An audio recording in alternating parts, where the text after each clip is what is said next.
Welcome to a Drop 10 Media Production.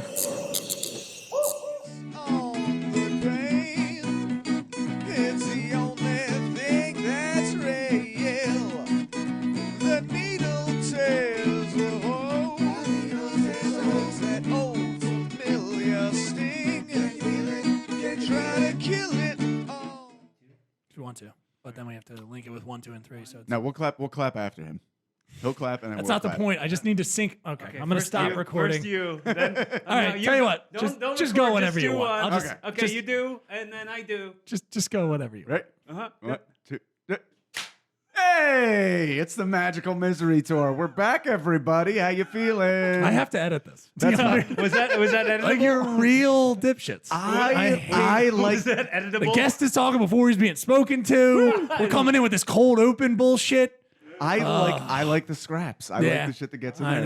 know. Let you know it's real. It's the scratches on the fucking vehicles in Star Right. Wars. That's what makes you feel Yeah, that's legit. why people dig vinyl, because they hear the That's pops and the right. scratches. So let's get right into it. This is a swap cast. Our guest this week, Cory Kastle, comedian, wrestler, podcaster, something else. Give me a fourth thing. I'm a Tender lover. I'm an ordained minister right now. I just became an ordained minister. So if anybody Okay. wants to be married, Father Kastle. Isn't it like $20 online? It's not really like a. I don't like to talk about it. Mm. That's, Yeah, of that's course kind of not. a sore subject. Because then it brings down. Then people go, "Oh, you're not legit." And I'm like, it's not your call to say I'm legit or not. Shut up. I always love those facts where you can get it online, or if you're just a captain of a ship, apparently. Right, yeah, If you you're can just a marry people. captain of a ship, you're allowed to marry people, which I love. Okay, so wow, we can Neil. This might be a good time for me to get on your health insurance. Yeah, there we go. Just saying.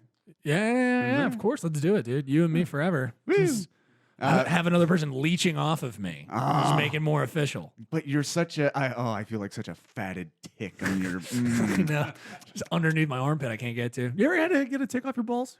I have. Yes, I have. That's it's it. Jersey boys. That that happens. most fun. Corey, take off your balls. Jersey. Well, I have a roommate with Tourette's. He's got ticks. Nice. On his balls. That's there impressive. it is, dude. The left one just wigs the fuck out. Just Can't wait help for it. that. Oh, sorry, it's leading me. I don't even want to go that way. Yeah. So this is the Magical Misery Tour / Evolving with Cory Kastle podcast. And here we are. We're sorry we missed a week. I'm going to be right up front and say that's Pete Eckenroth's fault. So, Yeah. We'll have him on in a week or two, but he said he was going to be here, and an hour and a half later, he was still like 50 minutes away. Yes. So, It's a sweetie Petey. I haven't posted an episode in 3 weeks. Yeah? Yeah, Gotcha. because like it's like that part of it gets me in funks, Mm-hmm. but the fact that like, dude, in my life right now, I'm like the happiest I've ever been. Okay. Like, You're on the wrong podcast, but continue. Yes, exactly. That's why I said mystery. Misery. I want to be a part of it because Okay. there's moments when I have misery, but they're so fleeting. They're Mm-hmm. like I'm so privileged to have problems that I can like solve like easily, and Okay. I'm very grateful for my problems because they remind me that they're not that bad. I can appreciate that. What's the point of this podcast? I mean, really, it's not like we play suicidal black death metal, whatever the fuck that name of Close that enough. bullshit is. We play that because we're people who we look at the sad as we want to laugh at it. Right. That's the whole Right. point. Where they are just like, I know the singer at one of them came out and was like, hey guys, when you're real down, you can play this and it's not, but don't like only be down all the time. Right. Where the suicidal black metal song of the week or whatever is a segment where we talk about it and we try to make fun of it and have fun with it, I should say. Yeah, everything's about a balance. Yeah, of Right. course. So I like it. A What's, time to what's be so good born. about your fucking life? Yeah, why are you so happy? Why are you so What happy? gives you the right? You think you're better White than me? man. It's ridiculous. White man with his happiness. Coming in here looking like a Raiden character there. I hate this, dude. This is upsetting. I hate this guy. Get him out of I don't here. like this. Careful, man. Strong, fucking muscular vein in his forehead that it looks like he could crush me with. Yeah. I don't like this, man. Nah, Dude, he's this all is, happy and This shit. is what I think I look like in the mirror after I know. working out. Yeah, you two back to back is like really good. It's such a before I'm and seeing after. double here. What? But you can grow that killer side beard. I can't get any of that. This is just can't get any this is forgetting. cool That's side all. At least you're smart enough to just know you can't get it, and then just they're like, nah, dude, all in here is all I need. I just Yeah, need I just get right just around my get face. right here here and that's it. It's and I'm- beautiful though. See, And that's you the thing pull that together. you have the goatee and you have the man bun, where it's almost an Eastern kind of look. I was going to say Oriental, then I caught myself, Jesus and then I Christ. said it And you anyway. said it anyway. I like him too because you know what the difference is between here is strong eyebrows. Very This strong guy's got eyebrows. crushing Yeah. eyebrows right now. If you're not on our YouTube, go to the YouTube. Look at this dude. I'm gonna soak up all these compliments. Yeah, I man. love them. They're my favorite thing. And then you say to me, "What am I so happy about?" You Yeah. think like We're still disgusted by it. yeah. You can hate me for them, but as long as you tell me those things, I'm like, Yes. all right, I get it. I'd hate me too. I say this, and I said it on stage recently. I'd hate me too. Right. If I wasn't me, I'd want to be me so bad that I'd hate me so much for it. That'd be a great way to co-opt the Me Too hashtag. I'd hate hashtag Me Too. So real quick, because we're doing a disservice because we talked about it as a swap cast. I want to Yes, hear. yes. Let's let you do the pitch because I unfortunately haven't got to listen to your episode because I'm doing 14, 15 different podcasts. So, but tell us about your podcast and what what the whole thing is. Recently, I really haven't had anything out, but to me, it's about holding space to improve, about who you are, like the stuff. And a lot of it comes from journeys. And sometimes I just let them go free and see where the conversation goes. Like I've had some where early on, I like wanted it to be a certain thing and I tried to force it to be that thing and not just let it be what it is. So I've learned stuff about myself. And it's the reason I'm calling it Evolving with Cory Kastle, because it's not just because I'm in it. It's not with Cory Kastle because I'm in the podcast. It's like, oh, you can listen to me becoming a more evolved version of myself. And come along with me. Yes, come evolve with me. Where are you now? Are you Cro-Magnon? Like where are you? Where are you in that chart in terms of the hunched over Jersey guy that I know? Where do you think? I'm not a Jersey guy. No, I meant. Sorry, I was using it as a reference of like a knuckle dragger. No, I meant like. But I mean, are you living your best self at all times now? How maximized are you in terms of where you are? How much more growth do you want, or do you just kind of follow and always try to grow? Like where? I'm thinking a lot about living as an example to myself. Right. So if I'm as an example to myself, I have to be an example to anybody else who's around. Sure. So it's more about finding relationships with the things I'm not comfortable about myself, and Right. then, Okay. and then unboxing those and trying to go.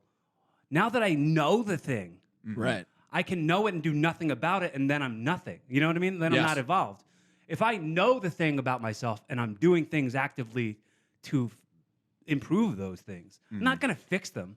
And I say this on my podcast a lot. Is like there's not a self-fix book section in the bookstore. Yes, there's there is. self There's a ton. help. Self-help.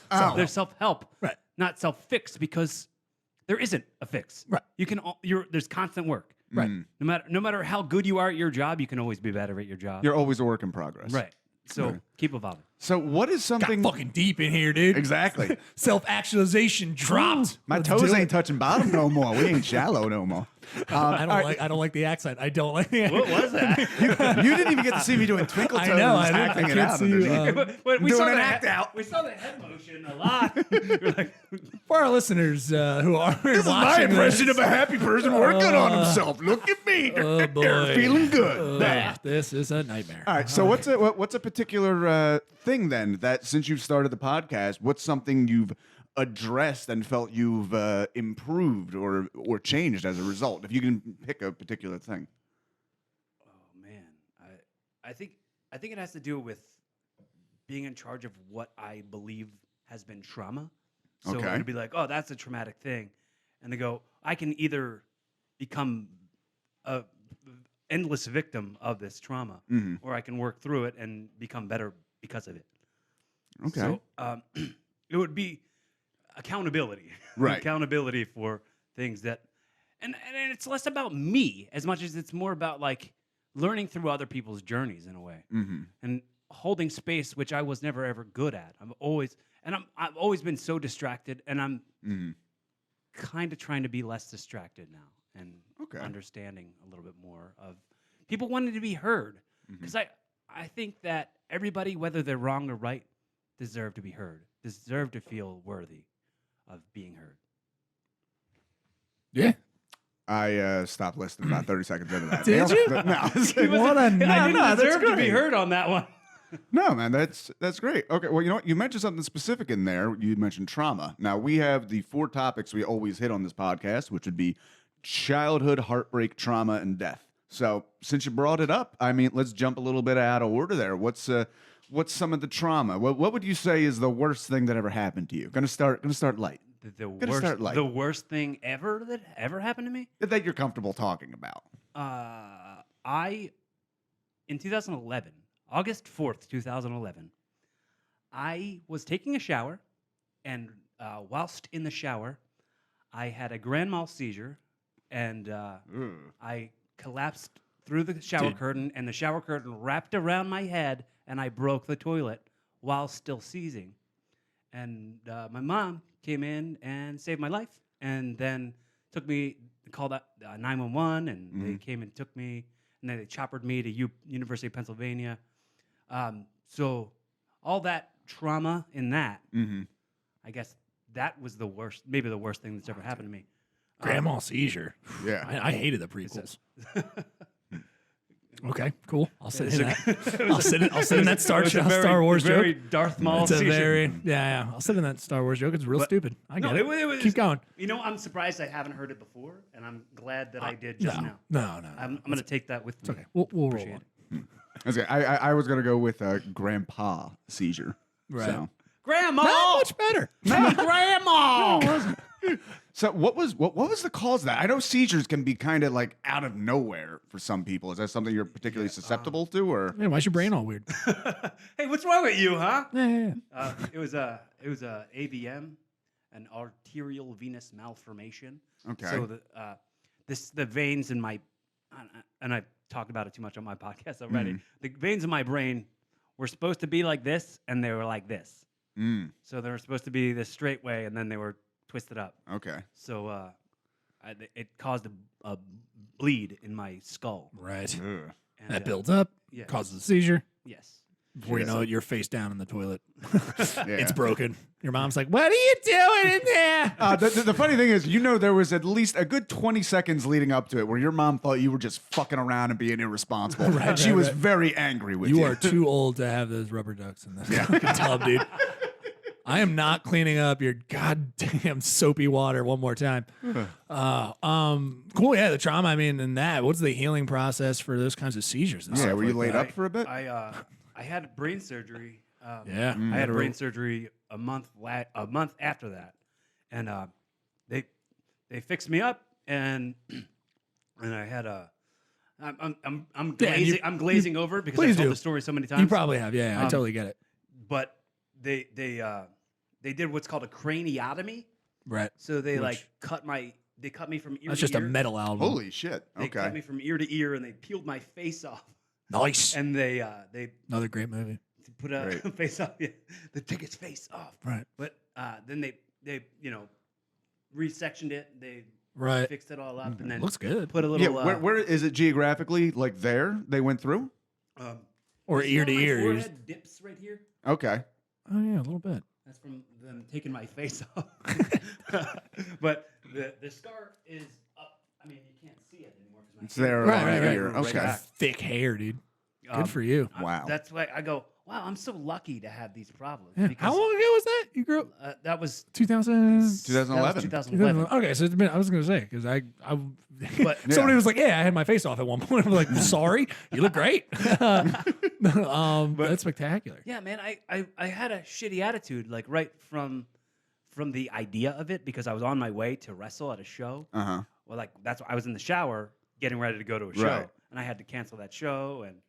And when I got to the hospital, I was like, when they finally they didn't find out about it till like way later about Right. what actually, exactly what was going on, and then when they told me what it was, I was like, okay, so you're telling me I can't work out, I can't wrestle, I can't do anything? Like, I was like, and you're going to cut my hair?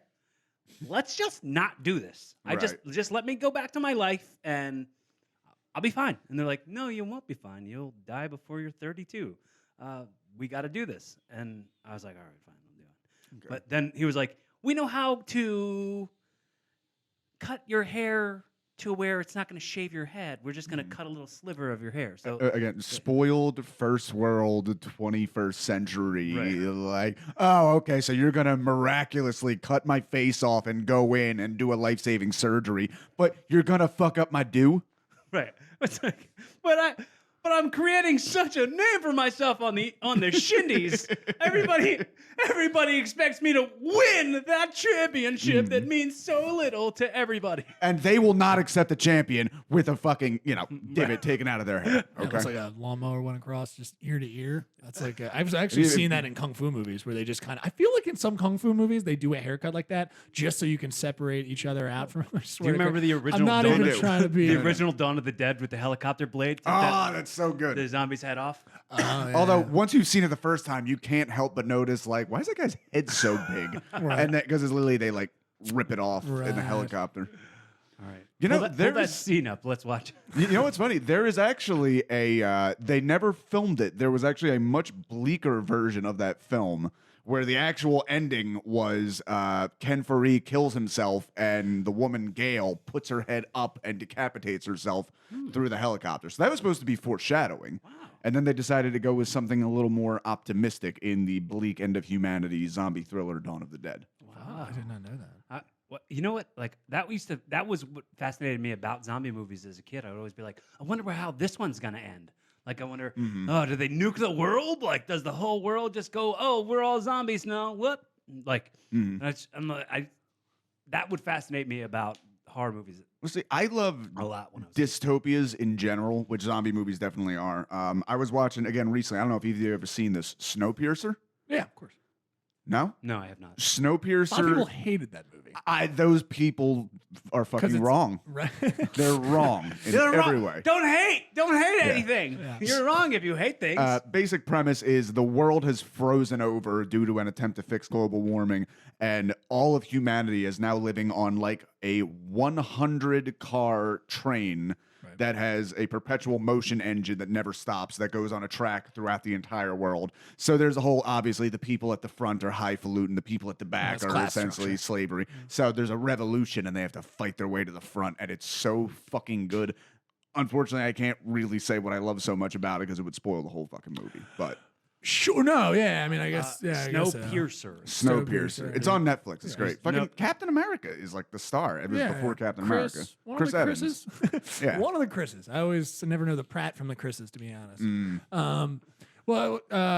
Very quickly though, because I know you've talked about it in your podcast, but I want to have a question here of like, so that trauma happens then. I mean, but how do you taking that into your everyday life now? Sounds like you're doing a lot of self-actualization and stuff like that. Was that kind of the beginning of a lot of self-change for you? I mean, because it was very much like, dude, if someone tells you you're getting something called a craniotomy, that sounds like a really like Badass metal album. It sounds like something out of Planet of the Apes, like Sure. like a lobotomy sort of thing. And I We was like, must bring him to the craniotomies. Like, and they do that little. You can see the mouth moving.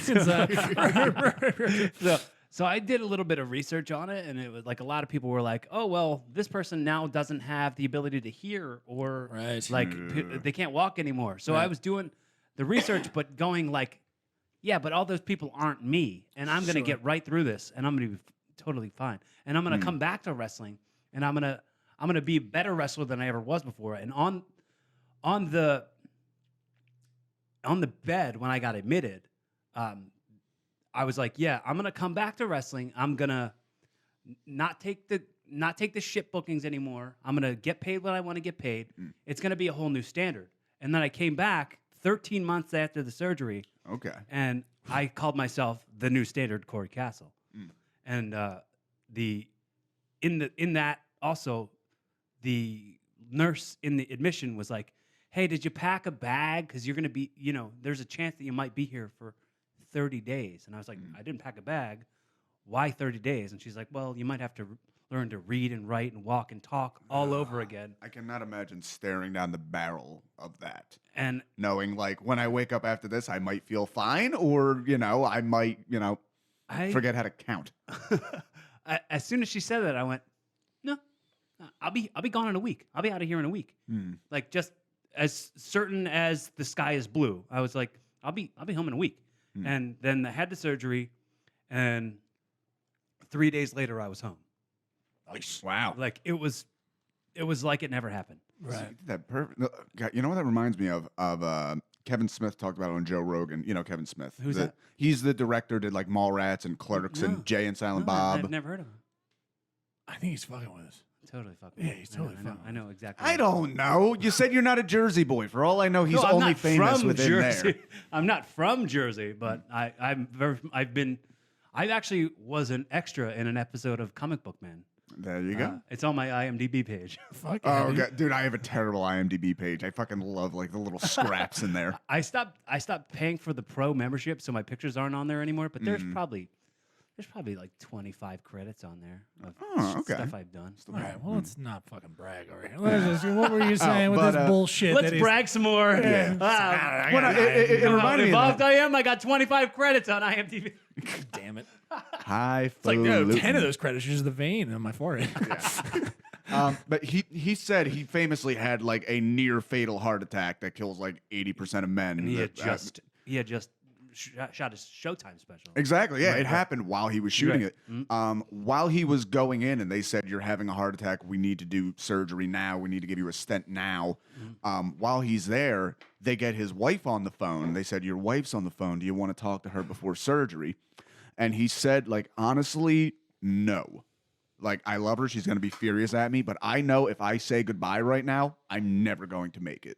But if I still have that on the other end, I'm going to make it." And like that determination, the fact that he came out of this again, so yeah, it lined up a little bit with what you were saying, just that determination from jump. I did that thing too, where like when my grandmother was sick and dying, I never said bye. I always said see ya every time because I knew that I'd come back and she'd still be alive. Like it would be, it didn't end that way. And this will probably go into whatever your next topic is. There's a Grim Reaper just shaking his fist like, just say it. I can't. Stop saying see ya! God damn it! That's like his final approval form. He needs to like, they need to say goodbye. I'm waiting. Gotcha. What a weird heaven or hell that we're in. It's like, well, technically we can't take her. I mean, he hasn't used the correct form of goodbye or, yeah. I love it. He's keeping her alive. The afterlife is a bureaucracy. She's in a ton of pain. I want to say that. It's real sad. We actually just want him to say bye. It's fucked up. Honestly, I don't know, Jesus. You can do something about it. Jesus is like, listen, we have these firm rules. Yeah. These firm rules. He's got to say goodbye. He didn't initial. I don't know what you want me to do. It's like somebody whose dog should have been put to sleep and they just didn't do it because they were too attached to their dog. That's fucking sad when that happens. Oh, I love that. Just propping that dog up. No, he's so good. It's just you have to walk him around like you're over top of him, holding underneath of him, like he's still good. It's just like he's 100%. He's evacuating his bowels right now. They're trying He's to do shitting. the lawnmower. He's just scraping his face against the linoleum. Oh god. We're bad people. We are. No, okay, but I mean that's significant traumas. I mean it's crazy that it. But that kind of thing, mind over matter. I think there is such a thing as like positivity. I get down in the dumps. I just try to say I think a lot of that's based off of just productivity and then always being better. Like I think I wouldn't be as motivated if I just didn't have that kind of inkling in my brain of like it can always be better. Like you know what I mean? Like I definitely wouldn't. I can't even imagine myself. Someone's like that's just fine. Like I can't. In a lot of the things I do, it's like if that's happening, I'm always in the back of my brain, just like it's got to be better. It's got to be better. It's got to be better. Right. It's the only reason I get up in the morning, to be honest. It's true. But it's crazy. I think it's awesome that it drove you to having such success. I thought you were having such good sex. It caused me to have such good sex right after. It is a shame that now I still had those 200 Anytime staples you- in my head, and I was banging away. I was gonna say, how soon after that could you like bang again? I wasn't supposed to for a what while. podcast is this? I wasn't supposed to for a while, but as soon as I got the home, Craniotomy and Pussy podcast. What's up? as soon as I got home, I had the staples in my head. My girl was with me the whole Well, time. fuck Frankenstein, I dude. was like, yeah. She's like, let me get on it. Don't be just holding. She's like, she's actually causing damage holding your head down. She's like, baby, just don't. Please stop. That bald spot in the staples is really doing it for me. Oh, don't grab onto those. Baby, let him go. I literally just picture you going down on a woman and just like a flap popping off. Baby, we really shouldn't squeeze right now. Dude, am I up? I can't hear myself. Too No, well on you're this. there. I'm good. Okay, cool. Just double check. Oh, you're good. Double check. Oh, also give me. I was just gonna text you, but just like give me a little like finger up if you're gonna vape, and I'll come down on the vape. I'll give you a little mute. I can hear it. It's, Yeah. give me a little. Give me a little. How you doing? We can hear it. We just have a fucking siren just to warn you. Well, so I would don't love pop to somehow rig up just what do they call them? Cough buttons or whatever. That's too inside baseball. But yeah, We're very much inside baseball. Yeah, Like, yeah. we used to. I have a wrestling podcast that I do called Wrestle Rock. We do it in a studio every Friday night. We used to do it in CSB, in the studio at Connecticut School of Broadcasting. Oh, And okay, they had a cough button there, and we moved to a different studio after that. And there's no cough button, and you listen back to the podcast, and it's just like yeah. the whole time. All you hear is people coughing the whole time. Can you dip away, Dan? Jesus Christ, fucking. You're gonna have a grand mal seizure right now. Sorry. So okay, we kind of hit on trauma, and you've said repeatedly you're not a Jersey boy. Where the fuck you from? What's your childhood like? I'm from Bucks County, dude. Okay. One of them suburban Philly dudes. Yeah, That's yeah, me. yeah. Well, northeast Bucks County. I'm like I bounce back and forth. Right. Northeast Philly to Bucks County, like my whole life, pretty Okay. much. And what's your deal? You got brothers, sisters, mom, this dad? this is funny. I have. Okay, let me give you this story. I don't know if I've ever told this entire story It's in my fine, podcast. dude. You're adopted. Let's just start there. So, this is weird. So Mom tried to get him back on the warranty. Yeah. So when I was okay, I have an older brother Okay. who's 3 years older than me, and I have an older sister who's 1 year older than me. And then there's me. My parents were married, and they were young. And my mom has a brother who's like 7 years younger. So he had a girlfriend at the time, and she was our babysitter when we were kids. So she was 14. I was 9 months old. I was just a little baby. My parents were like 25, 26. My dad cheated on my mom with the 14-year-old babysitter and went off and had more kids with her. He had 4 kids with her. So I have 4 half-brothers, and I have... They're all older than you. No. That doesn't make sense. No, they're all younger than me. I know. There's... Okay, so there's my brother Justin, who's the oldest. And he's... I thought they were going to just name off him like Bori, Sfori. Sorry, keep going. There's my brother Justin, my sister Julie, and then there's me. Okay. And then after you know my dad left and had kids with that other woman.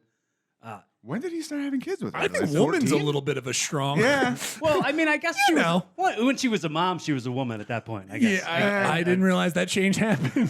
When you become a mom, you're a woman Apparently now. I get think. it. That's the Taliban loophole, I think, is what that is.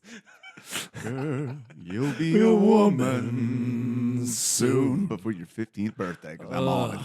That is. Yeah, that's a fucking, bold So strategy. your How mom and is he dad, your now? mom and dad still get along, do they? No.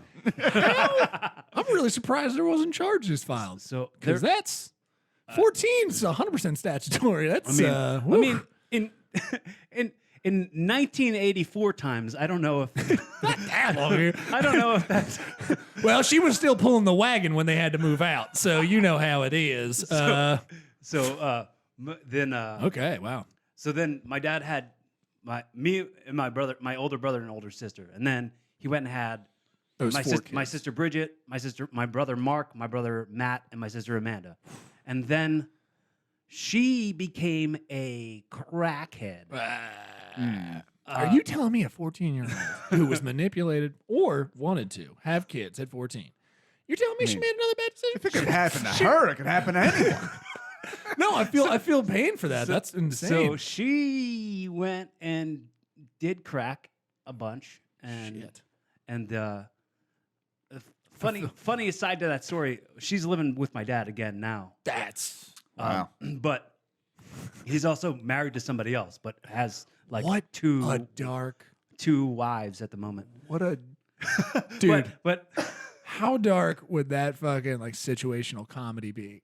For like the like she left when she was 40 years old, got addicted to crack, but now she's back. Like Imagine the jingle for like that yeah. Her kids are none too pleased. Like that's a dark fucking sitcom. So then my dad yeah. and my mom sort of kind of got back together because his mom was passing away at the time. Okay. So So they your years were had spending a passed. lot of time together Okay. in that time. So then they got back together, Right. and she got pregnant again. My mom got pregnant again. So we all got a bigger What's this, house. Days of Our Lives, That's bro? that's a forgiving woman right So there. we got back. They got back together. We became a family again. We were living in this apartment, and he was and my then dad. came babysitter number 2. So They moved right next to a high school. Sorry. so I actually am doing a bit about that on stage. Good. Yeah, it's good. I've been saying my No pun intended. It's got a lot of fodder. hello father. I'm sorry, I everybody. love it. I'm just getting prepped. I got a show tonight. I'm just getting warmed up. I was saying my dad's a pedophile, not me. Calm down. Yeah. Fuck. And then So they're together for a while again. Things seem hunky dory. no, but then it was not even a while. It was Oh, okay. it was like 8 months to a year. Oh, okay. And So then not he was kind of an abusive dick, and and he like beat on my older sister a lot. singled out your older sister. Did you? No, she's a bitch. Oh, okay, gotcha. But I mean, But a little, then, a little strange there. But I mean, but did you? What I'm asking is, did he seem like he had also given some beatings out? Did he pass those beatings around and then just honed in on her, or did it was just like she was just? oh, she beating got your the older brunt sister? of it. She got the brunt of it. Yeah. Okay. But then I wonder why you're good at wrestling. Jesus Christ. Yeah. Great evasive skills. all of us wrestlers are people who were beat by their fathers. I mean, yeah. That gets left out of the documentaries a lot of the time. So A lot of chair skills when I was younger. A lot of chair skills. Sorry. All right, good. So he's only there for a temporary time, Yeah, and then then- back out. then he's back out. He moves into like an efficiency apartment, just like one bedroom, one room. It's just one room. Where'd all those kids go? So then the woman gets more hooked on crack. Okay. And 14-year-old crackhead. and Now then she- 16-year-old crackhead. she then just drops the kids off at his doorstep in this efficiency apartment. So he's living in this like dirt hotel, pretty much. Flea and, hotel. And with 4 kids. And then he meets this woman who like it was like a Hail Mary thing. He was just like, oh, I need some woman. So he got Right. some fat heroin addict. Okay, How do you even be a fat heroin addict? It's That's an only- oxymoron. And, you know, what's Artie Lang? I mean, there's not many. well. There's not many, but you can do it. You know Right. what I mean? What's that Artie Lang joke? He's like, what were you putting that shit on cheeseburgers or whatever? Yeah, it's like, Yeah, it's yeah. you know, it's look, you gotta be, you can't be a loser if you're fat. You're a heroiner if you're fat on the You kind of are. You kind of are. You're kind of crushing it. So then they move to Texas. So he moves to Texas with those 4 kids, and then she has kids. So I have 3 step siblings. How many? All right, hold on. How many siblings total do you have? Because we're getting near like Baker's dozen here. We're getting I think into 11. Mormon territory. I think there's 11 of us. I think. Okay. I'm pretty sure. But my mom seems to think my dad has other kids with other women that he doesn't know about. This is just these are just the 11 we know of. Right. Damn, just keep thinking about fat heroin addict. Like she's got a cholesterol lean. Yeah. Oh god. Chubby overdose. There's a place they accept people like us. It's Texas. I'm surprised that he just was like, you know what'll fix it. Yeah. Another sitcom begins. They just moved to Texas. She's left that crackhead in the past. Now he's with a heroin addict who's a little overweight. I know that she was like I become like friends with my other siblings now as we're grown up. Right. My sister Bridget would tell me stories of how she would like fist fight Helen in the street and stuff, and I was like, Helen being the the heroin. stepmom. The Yeah. chubby heroin. Yeah. Gotcha. and just the super heroine. Yeah. Wow. Yeah. So I'm like, oh man, that makes me just go like, how grateful I am to know that, like, like I can have daddy issues and stuff, but like if my dad was around, my life would have sucked. Yeah. So I'm so grateful for my mother being the amazing force that she is. Because did she run like a pretty good household on her own, or? No. I mean, it was struggles all the time. But I mean, she was emotionally available, Okay. and that was more valuable than having things. We But had that actually is each important other. because the people who get their lives really fucked up, they'll usually be the ones that say, like, you know, my mom just worked all the time. She didn't Well, like. my mom didn't work. She had MS, so she was on disability. So we all chipped in. Like when we could get jobs, we all got jobs, and we all paid our way. Like that Okay. it was all a team. I would always say the five of us were. There was my brother Justin, my sister Julie, my sister Jess, and me, and my mom. And I'd say we were like the fist. And we're taking on this fight. You know what I mean? Right. And my older sister Julie was always the middle finger in that one. Right. Gotcha. It's got to be one. Right. Got to be one. But That's cool, man. You guys all united and you made it work for you. What were some of those, you know, what were you doing to help support the family at a young age? I worked at a laser tag place. How old? I was 16 when I worked at the laser tag. My sister actually works there now. My little sister Jess. She's the manager now. She's the manager at Ultrazone. It's a little laser tag place in Ben Salem. I always love the terrible names those places always have. Like I remember in Voorhees they had Exhilarama. Yeah, they really are taking a book out of like 70s, 80s. Like they don't know what to do with the name. It's always some kind of confluence of like space smashed together with some sort of action. Like it's just it's like slam laser. Like it's just no one knows what the fuck. Galaxy Alley.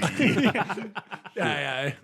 Quasar Zone. And the thing knows. is, you're a little kid, you think it's the coolest fucking thing. Yeah, 100%. The sign outside said Ultrazone, the ultimate laser adventure. But I mean, think about Adventures.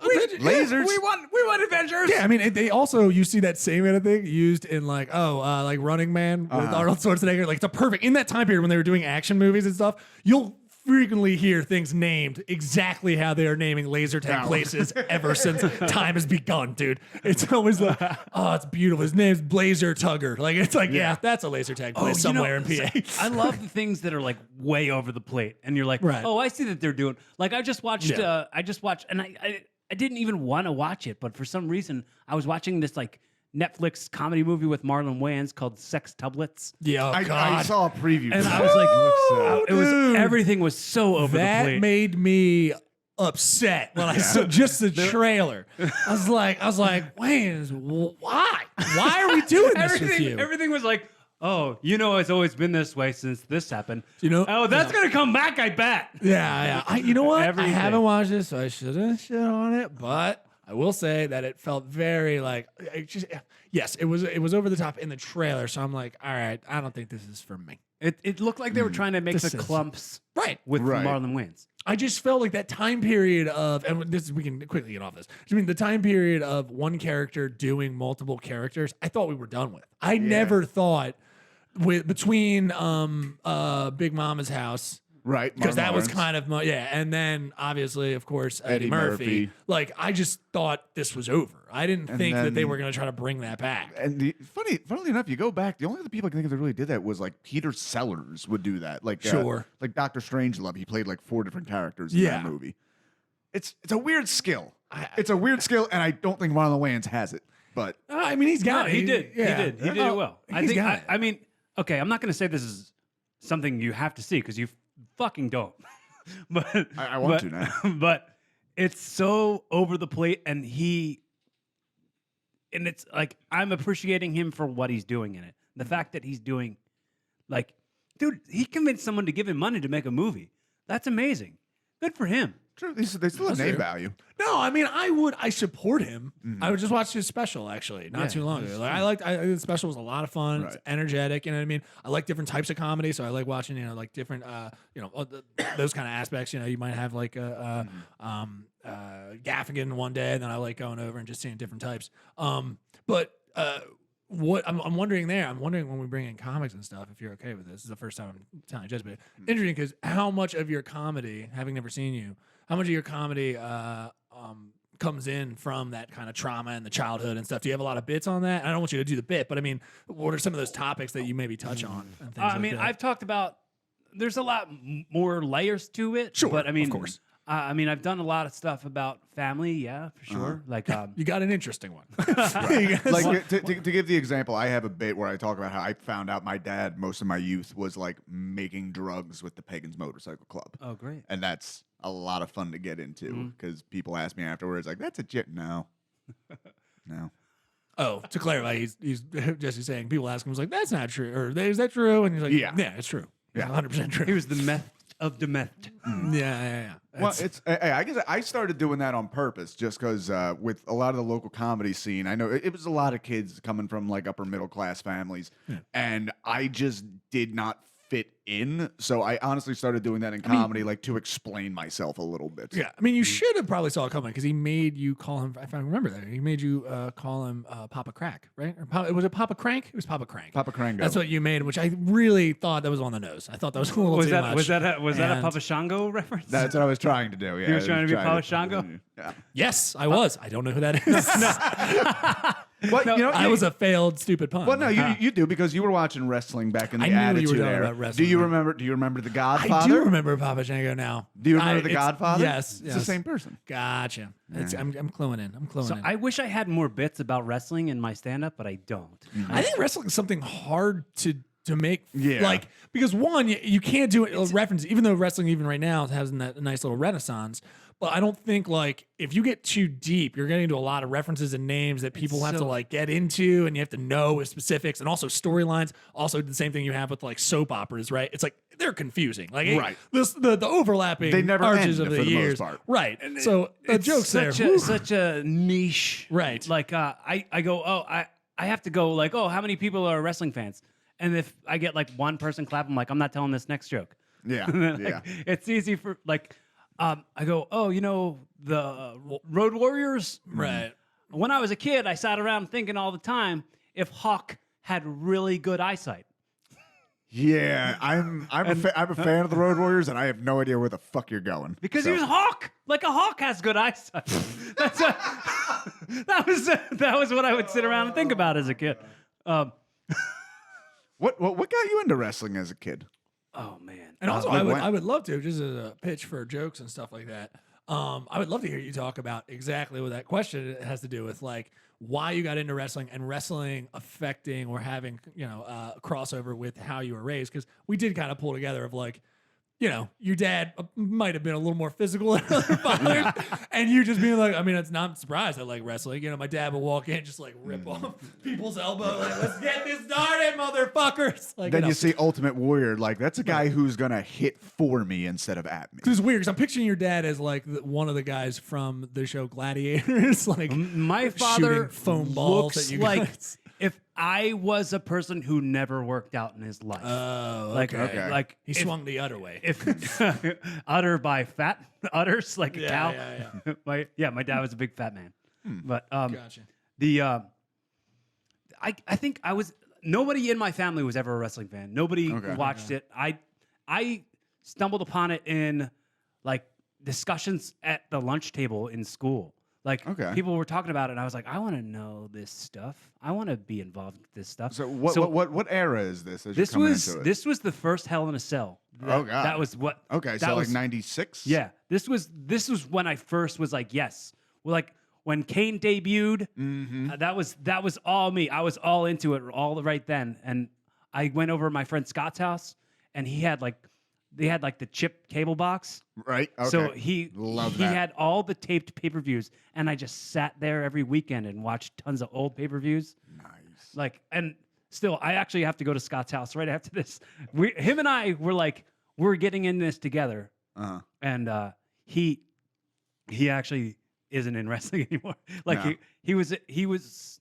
We started when we were 14. There was like a there was like an ad in an article in the newspaper about this place that was in Bristol, PA. It was like right near us, and it was kids, and this was the Attitude Era, so it was '98, Right. and there was kids our age getting in the ring, and I was like, oh. For people who are under 21, newspapers used to be a printed version of the internet, just to give you an idea of that. So we went there, and this guy was drunk and high and wasn't training anybody. He was just like somebody who was a reject from the Monster Factory, which the Monster Factory still carries a name that means something. I did work for them when I was a kid. They Clue people into what that is. I know what that is. Obviously, the Monster Factory is a. Why the fuck am I telling this? You tell me. It's the first famous pro wrestling school in the business. Really. Pretty boy Larry Sharp. Yes, who's a dick. Yeah, I mean, he's dead now, but he was a dick to me. Gotcha. No, I mean, hey, listen, there's got to be those people in there, you know. See, So- my this would be before your time when you got in, but I have an uncle in my family who was president of the NWA for a little bit, Dennis Carluzzo. So Oh, exactly. So this has always Oh. kind of been around me a little bit. gosh dang! Yeah. Wow. So it's people such a know the small-ass name. World. Yeah. So, but yeah, Monster Factory. We'd go there on our birthdays a lot and get to run around the ring, etc. Yeah. Damn. Nah, my dad would never. That's insane. That's so fun. That's It's so lovely. funny and hard for me to even imagine because no one in my family even ever touched wrestling. Yeah. Right. So to think about like, wow, what it would have been like to have an uncle who would have been Dennis Carluzzo. Like that's It was little stuff like, fucking there'd be a party at the house and like Hacksaw Jim Duggan's just there hanging out for no reason, drinking too much. Exalted John, come over here. Let my son kick you in the nuts. Come over here. Let him drop you, dude. Let's do this. I love tough guy. it. Tough guy. But yeah, so I went from there, and I found a school after that place got shut down for obvious reasons. So that place got shut down for obvious reasons, and I went to a real wrestling Obviously, school. they just weren't professional and they were drunk and high. Yes. Oh, okay, Yes. and they were and training endangering children. Training children, right? Yeah, because you're with like, how drugs old? around. Yeah, how old were you when you got it? I was 14 when I went there, and the dude had this was like I What said are it you was injecting? it was the Attitude Era. It was also we're Philly. ECW was a Yep. thing. Right. So dude was obsessed with kendo sticks. He always had kendo sticks, and Yeah, anytime I know you'd those. walk past him, he'd fucking thwap you with it. Like I have scars all over my arm from just always getting thwapped by this kendo stick. And he Tell you, 14 years old, not a great age for a lot of people in his stories. It's just rough. It's just a rough age, dude. So you're getting hit with kendo sticks. There's a pregnant 14-year-old. I think he made out better than the other 14-year-old. Yes. So then he went to hit my friend BJ, and BJ was like, "Yo, if you hit me with that, I'm gonna flip the fuck out." And he was like, "Oh, you want to challenge me, 15-year-old kid? Hit you with it!" And the kid screams, and then he runs across the street. And across the street, there's a like a softball game going on at a church, and he starts screaming, "Goddamn motherfucker!" And he's kicking the air conditioner unit, and the cops come, and they shut the whole place down. Okay. So So if you're watching us on YouTube, I'm gonna pull up a little picture. Yep. The Sabu. Because yeah, so there's and they can see you guys in the corner. So that's a nice little shot. For some reason, a person dressed as a man. Sabu. has some- That's oh, Sabu. I knew that. that's some person. Sabu the Elephant Boy. I got you. He's jacked Homicidal, up. suicidal, I love this genocidal. dude. He's And he's- covered it. Those are not veins on his arm. Those are scars. Those are scars. By and large. Well, I'll there's the click veins on too, that to see but- where this goes. But yeah, so they can see. But that's crazy. Look at that thing. Oh yeah, I would have known. Look at that.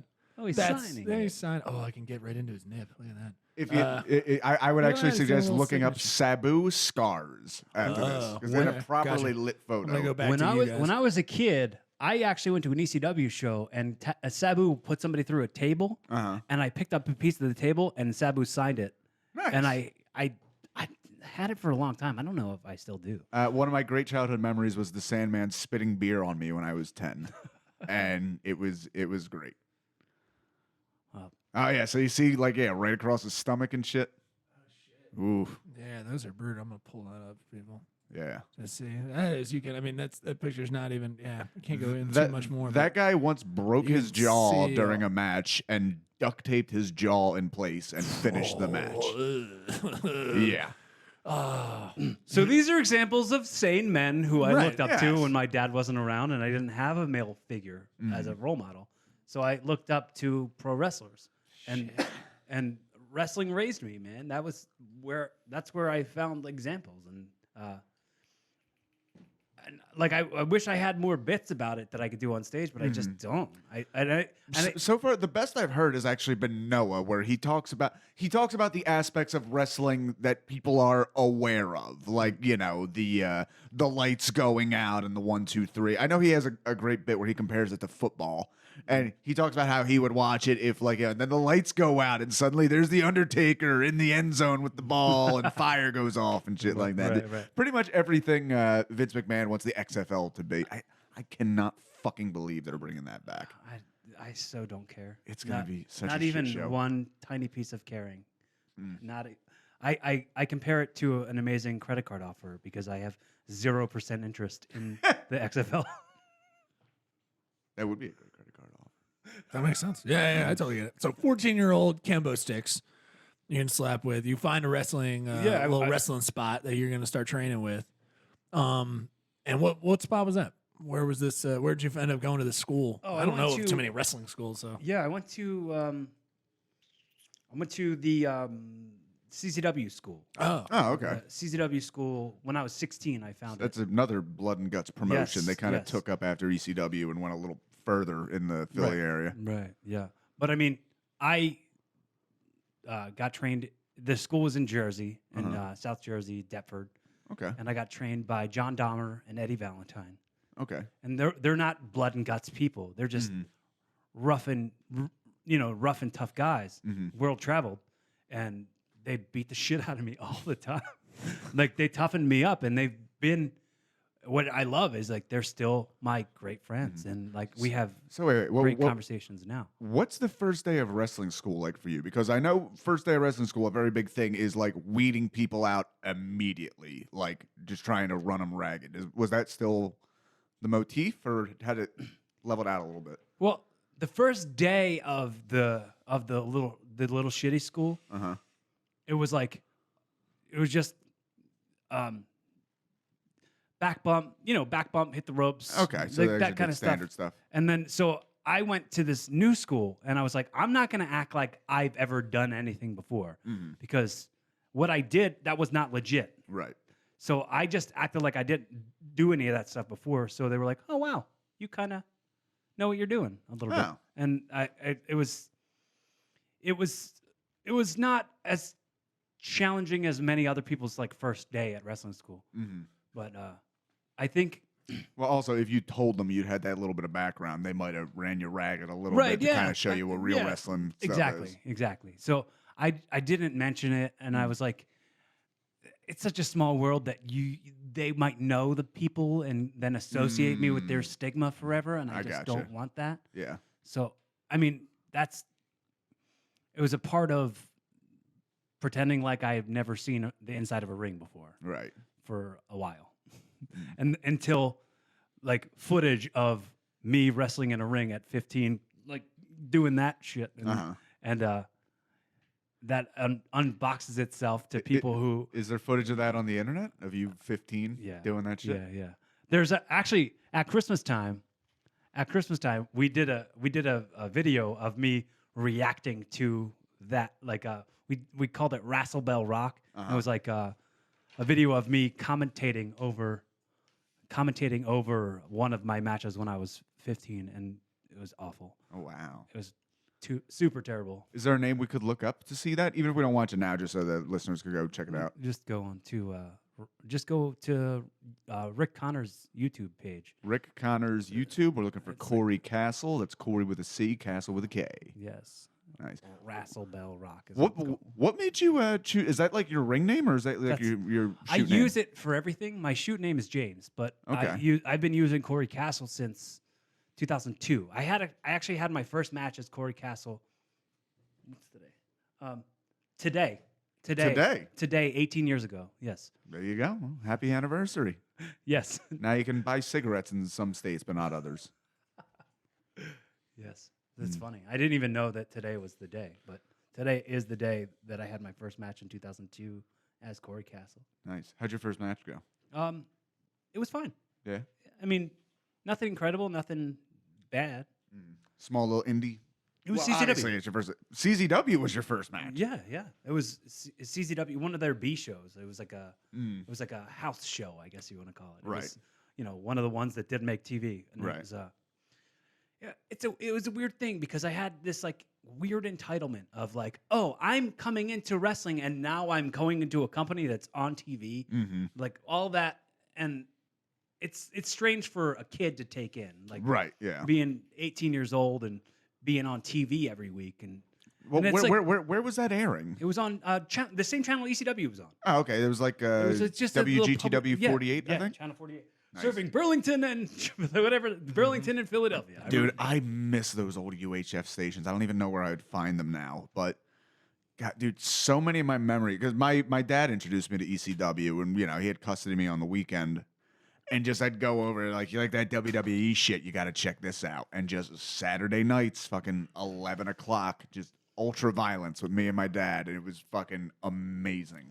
So you said it was Rick Connor, right? Yes. Okay. Was the match DCW? No. Do you remember who you were fighting? No, it was.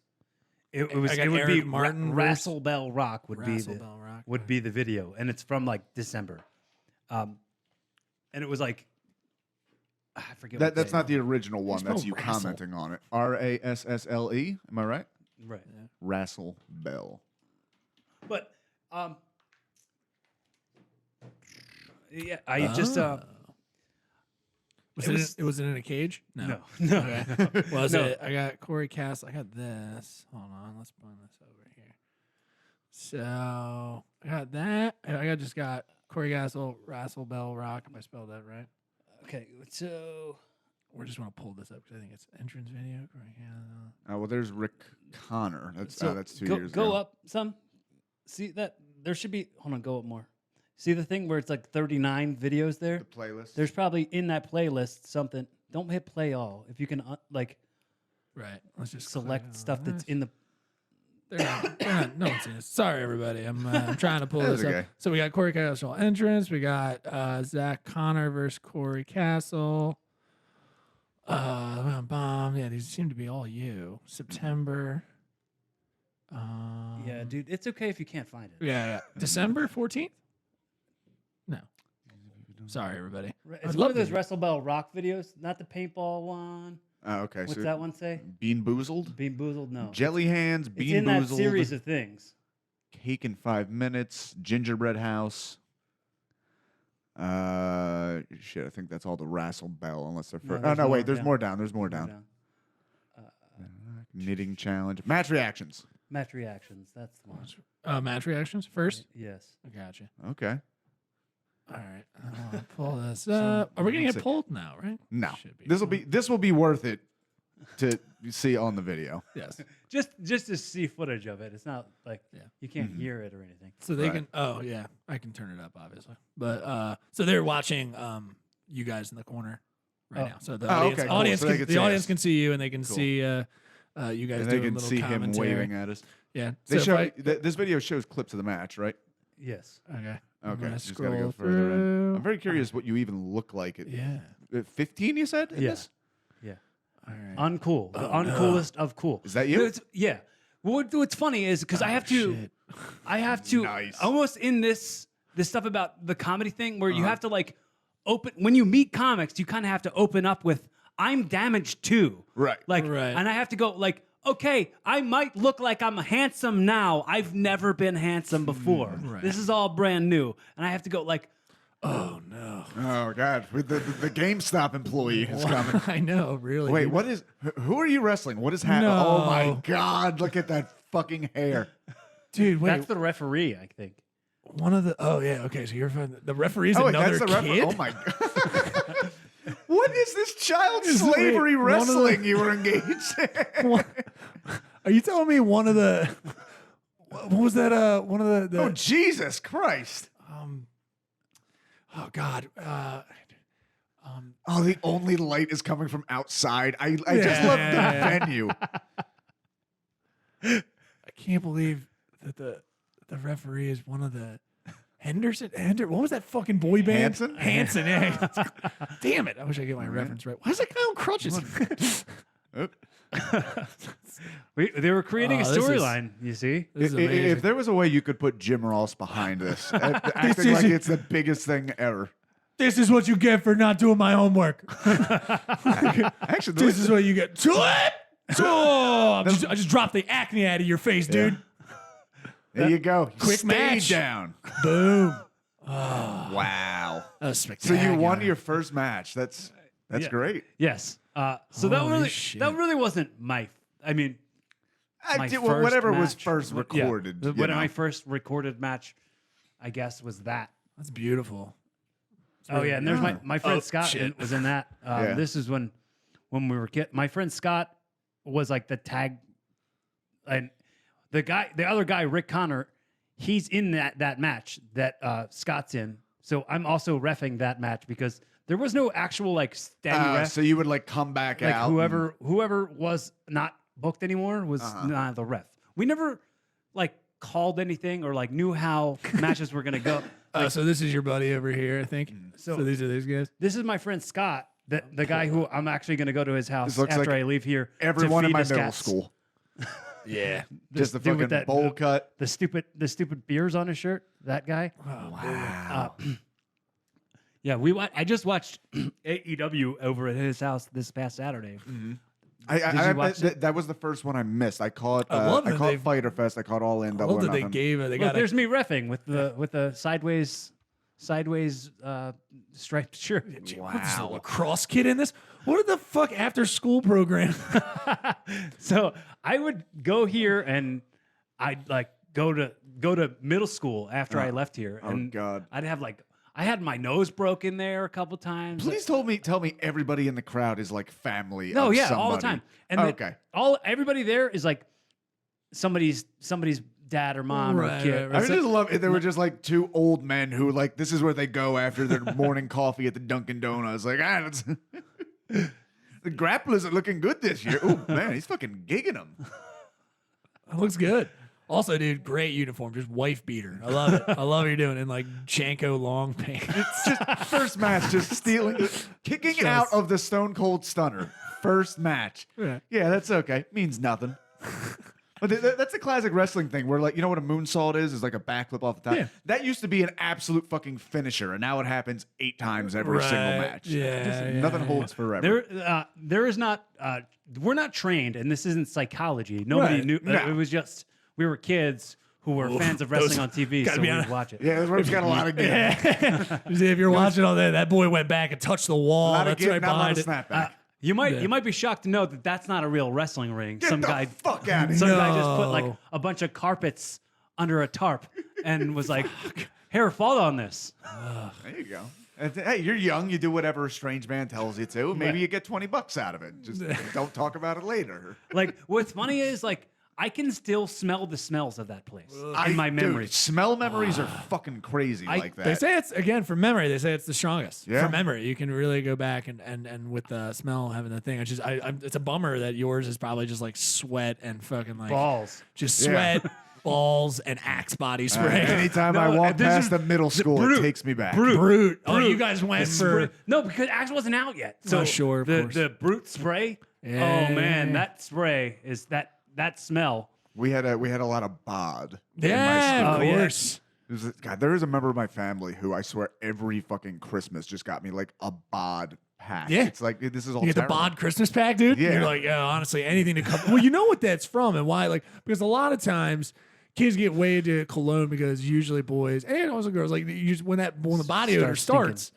And then they're just like, yeah, get into this and just spray. So now you have a trail behind you of artificial, just like BO covering that is a cross between alcohol. It and some doesn't kind smell of, like anything natural you've ever smelled before. no. Just a fucking chemical, just a chemtrail They coming had off it. they had recently come out with new versions of bod that's tap out body spray. Oh God! It's like got John Cena on the bottles, and if you're behind this person, you won't be able to stand it either.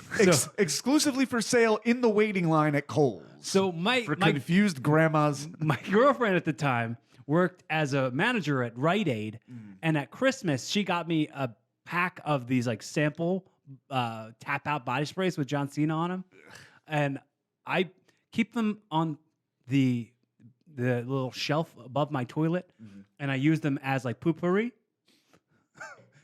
I got you. Just Just a little shit cover. yeah, it's Dude, you like, know what? crap out body spray. Oh, dude, you don't want your shit cover to smell like just a trailer park on Friday night, dude. Yeah. That's a bummer, dude. You're just shitting out absolute just trash, just prom night trash. So That's another layer of all the family stuff is when I was a kid, like not only did my mom have MS, but my mom was lesbian, and she came out like after her and my dad were split. Then the next time, and then my brother had come out right before her, and my brother, who's a couple years older than me, is also gay, and then my older sister, also came out like right around that time. Right. So a lot of accepting. You know what I mean? Like a lot of. Sounds like your dad just wanted to get away from all these queers. Sorry. what the fuck is wrong? It wasn't even good. That's the thing that's more upsetting. It is upsetting. The thing I was thinking about what a bummer you're like spoil it coming out for everybody else. Like they come out, you're like, oh, I can't come out now. Yeah, I it's gotta. like, well, every single Can't time, just have like, this grouping, just like we all come out at once. This is gonna be a nightmare. Like They you were gotta all ready to come out, and then your mom fucking stealing ruined the it. limelight. A lot of the people made jokes like, "Oh, I bet you had to come out as straight, right?" And I'm like, no, I mean, no. Good job, Uncle Jim. Ugh, Yeah, just eat more that's turkey. I'm like, well, no. I mean, it was just, like every other day. You know what I mean? Like it doesn't matter. You don't mind me asking, is your mother still with us? Yeah, Oh, okay. yeah. My Cool. mom actually lives across the street from me. I get to Nice. hang out with my mom as often as I want. How was it just growing up with a mother with MS? I was disabled. Well, a lot like how I got through the surgery thing, where she will talk about the MS like, oh, back when I had MS. Like right. she just, I know it affects people in varying she degrees. just does. You can barely tell. Like Yeah. she takes a shot that's once great. every 10 days or something like that, and then no one ever talks about it. It's just a Okay. thing. Like See, I have a friend that was happens to- diagnosed with MS. He's a bit into conspiracies now and blames it on all his Diet Coke drinkage. my mom blamed. Here's the weird thing, and this is the thing. I've started doing this on stage where I talk about the open and accepting environment that my life's always been, because my brother's gay, my mom's gay, or my mom's lesbian, my sister's a lesbian, her wife's a lesbian. I would hope so. My little sister dates a black guy who she's been with for like 8 years. And I was like, and every one of them hates my girlfriend because she's a vegan. Nice. Every one of them hates them. Like, It is there's unacceptable. Yeah, I'm dating a vegan now. I made a mistake, I think. Just joking, Par. Mistake. I didn't even hear the steak in there. It sounded like you made a miss. No, boy. I'm saying I miss steak. That's what I'm getting at. Yeah. Yeah. We should elevate this podcast. Should elevate this one up. I think we're gonna have to punch this up. Well, you mentioned something in there about not always being your handsome self. What was your life like as like a teenager? Nothing. It didn't exist. See, some What? kids do Some that. trashy 16-year-old wrestling kid didn't fucking. You weren't like No, swinging. There wasn't any like no. Britneys or Ashleys hanging around. I wore Amber thick Lynn's. ass glasses, and I had a stupid bowl cut, and Everyone had them at the time. And I was Dude, like- you didn't have a bad bowl. I mean, that bowl cut was very oh God, fuck me. Every time. I've got like 14 references, just can't think of one of them. But Dawson's Creek kind of bowl. Like I had a bowl cut where it was vertically like Yep. you had a good split. I It did came get down. compared to my real name is James. Right. So Oh, so okay. people would always go, "Oh, James Vanderbeek." And, Right. people would say that to me every once in a while, and I go, "Oh, okay, I get it." but then again, it's the late '90s, and they have the same fucking floppy hair while they're Right. fucking insulting you with this. But it's also like I wore these big thick glasses, and I would try to avoid wearing them, so then I wouldn't see anything, and I'd live in my own bubble. Like no one could see me, so I guess I can't see anybody, so I guess nobody can see me. So I'd like do embarrassing shit. And Look, Corey thinks we can't see him picking his ass, dude. Look right now. right, I live in God, my he's own little smelling it, bubble, dude. and on top of that, He's like tasting it. I was That's just so I was a sped kid, you know what I mean? So I was in all the Sped. special classes, Ow. special ed, sped dude. kids.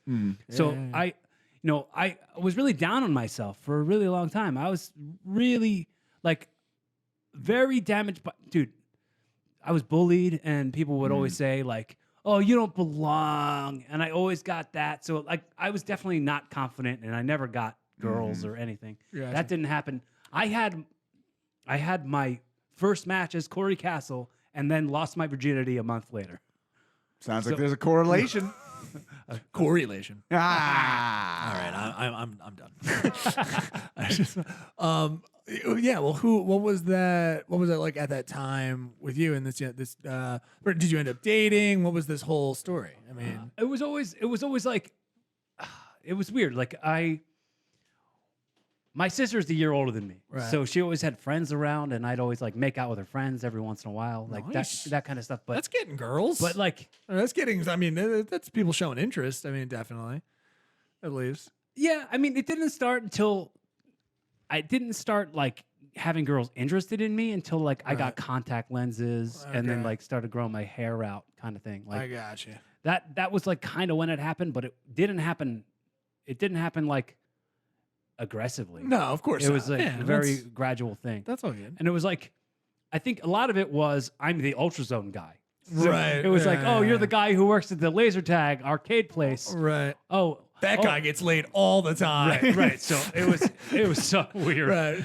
So my God, I love the way his glasses bounce off those lasers. Oh my God, you can see him.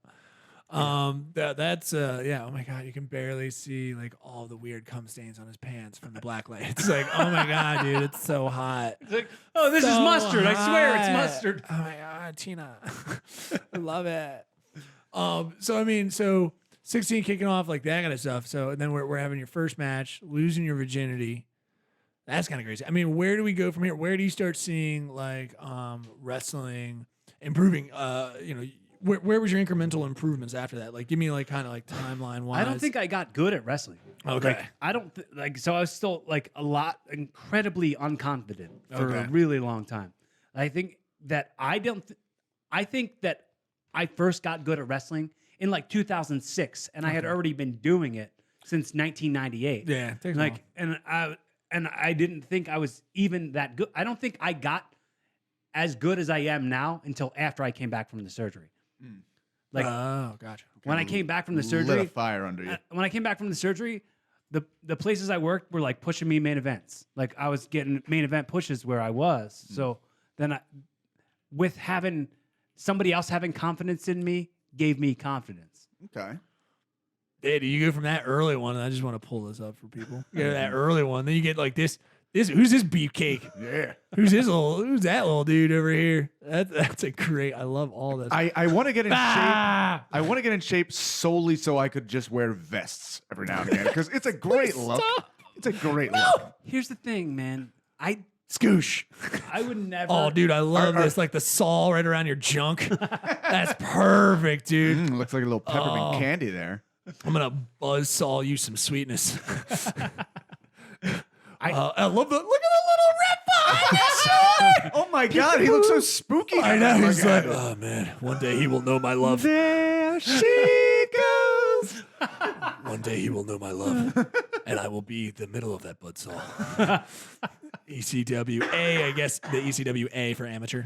Yeah, that that was when Fonzie went hardcore. Gotcha. Yeah. ECW. Oh, we really should hate you charge so for much. this. We really should charge. Love this one. This has got all kinds of beautiful Photoshop, interesting things going on. Is that you? Yeah, that's you. What is that like Blade Runner behind you? I have no idea. This is wonderful. I love this. Of course, I didn't create This I that. like. This I like a lot. This is wonderful. So I mean, yeah. So relationships, all right, really weren't hitting, or you know. Wait a second, are you really chubby in that one photo there? Yeah, he's kind of chubby. No, no, isn't no, he? no, no, that one over. What do you mean one over? Use your words. All right, down, bottom row, third. Bottom row. No, you move the row. With the one with the vest on? Yeah. All right. I can't even see where the fuck it keeps going. Stop. Up. Right there. No. Over. There. Oh, okay. Yeah. No. It's kind of. He obviously clearly gets. Oh, you know what? Your legs are split. I thought that was part of your girth.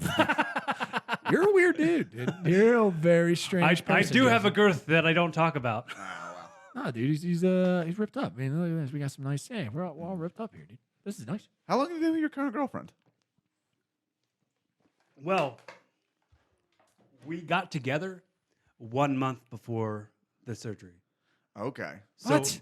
we started dating 1 month before like the most traumatic shit in my life. So she could have left you super easily. But Oh, with a lot I of told guilt. her. I told her leave. She's I one of said- those brain I don't- fetish people. I dude. was like, right. she's like, oh my god, if he has the you number got seizure, the I'm gonna you've come. got the chance right. to get out of here. Like I don't know what's gonna happen. Try to yet. Harry and the Henderson. And I Try was to like, do the Harry yeah, and I the slapped Henderson. her. And you can't.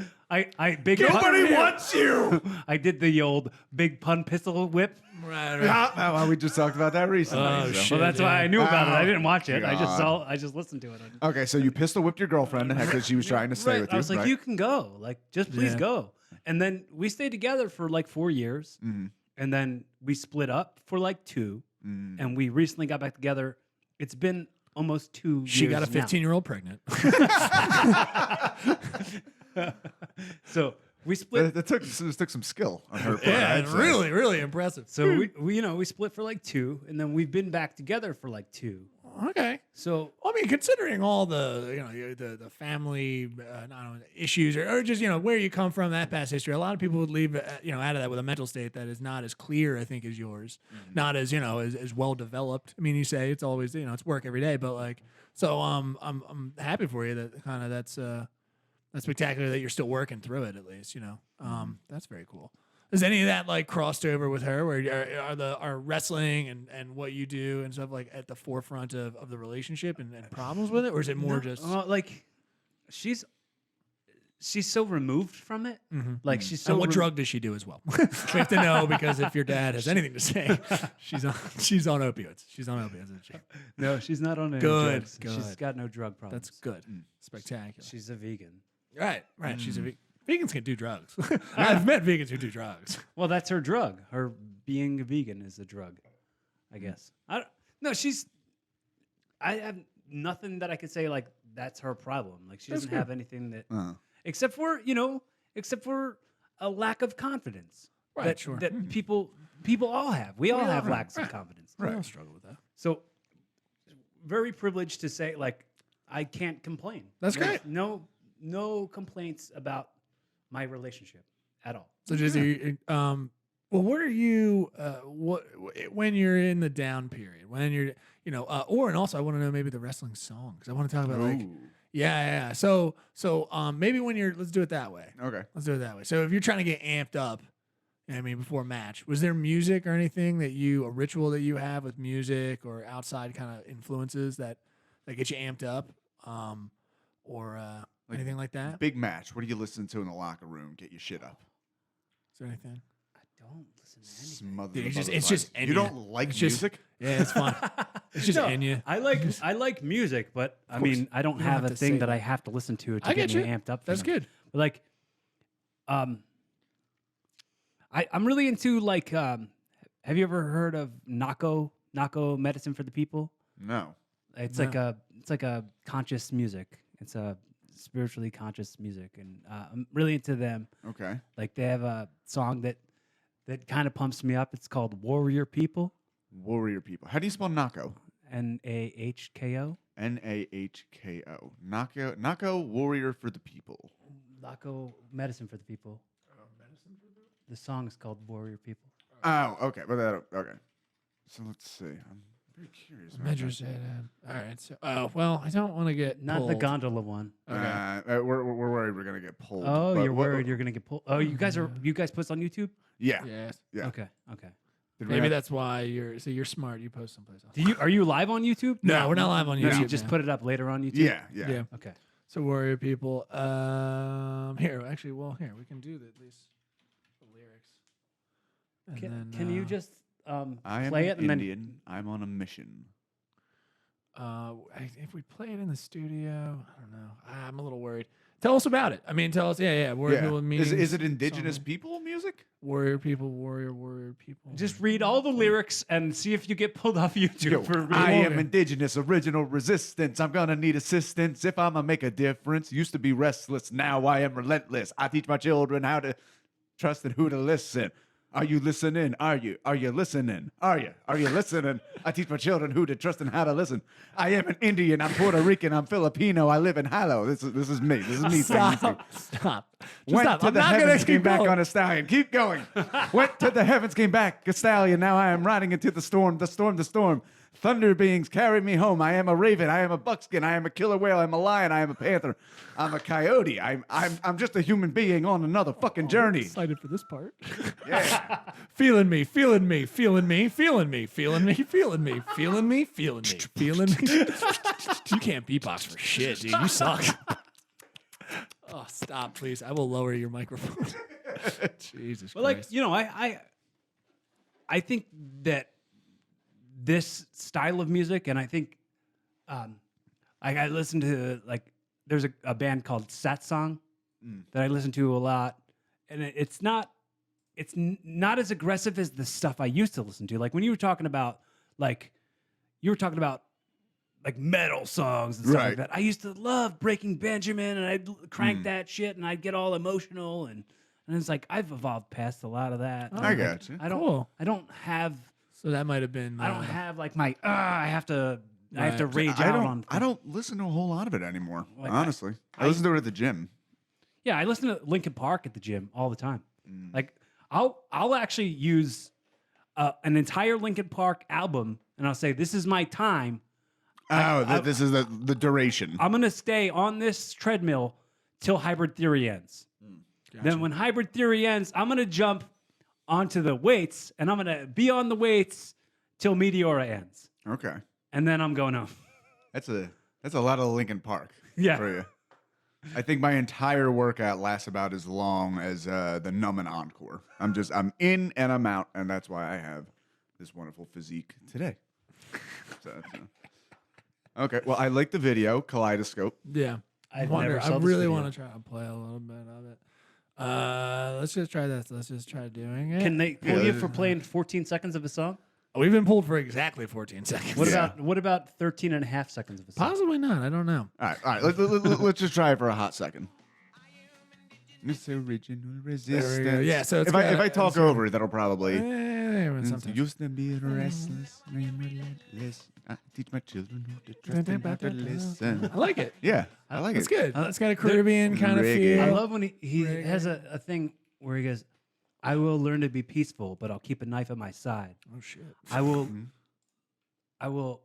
Speak softly and carry a big stick, written by fucking T.R. Roosevelt. That's But right. it's like, Is God, that how we're saying his name now? Nice. I will learn to be peaceful, but I'll keep a knife at my side. I will pray for resistance. But if war comes to my door, you know I will be blasting warrior mentality. I feel like that's me. Right. Like Mm. I'm You're an built- Indian and a Puerto Rican and a Raven. Yes. No, but I'm built as this warrior. Right. Like I've been in this warrior body for most of my life, and now I'm this peaceful thing. You know, Right. and I feel like it relates to me more than something that would go, I'm angry. Like that's not me anymore. Well, see, you know what it is? People When just I, listening just shit their pants if they're not watching. when I listen to heavy music, I'm not feeling the anger. I'm feeling the power, is what I'm feeling. Like a lot of the big builds and Right. whatnot. But anyway, we get into this to get into something else, and that would be our weekly entry into sadness and depression. That would be the depressive, suicidal black metal song of the week. Wait, don't you sing? Don't you sing a little jingle before you do Because it? when times are down and you're feeling weak, just relax with the depressive side black metal suicide song of the week. We're working out the kinks.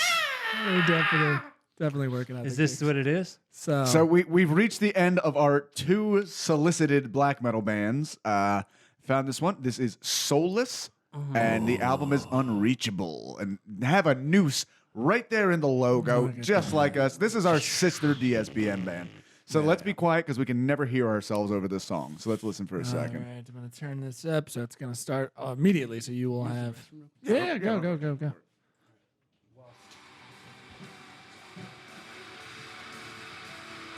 And could be any other song that we've ever listened to.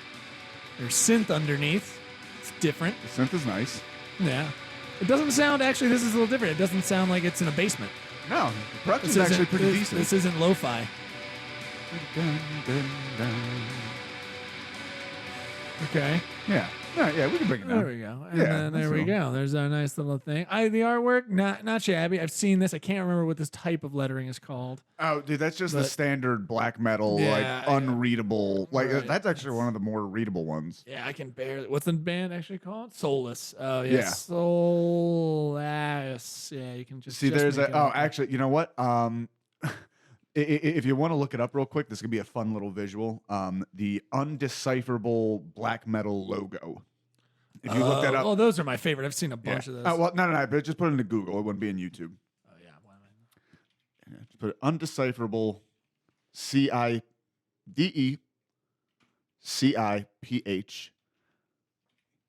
Yeah, so just go down to indecipherable, and then black metal. I got it. You got it. Metal logos. Yeah, There we I think go. there's a few websites that actually have this as like a contest weekly that you could fit stuff. Jesus Christ. Yeah, so you can see all of these. Oh wow! Click that one. Click that one that you're hovering over. What the That's- fuck is that? It's right in here. I can see it a little You bit. can just make out like an F, sort of. It's not good. They're all very spider webby, Yeah, I mean it's.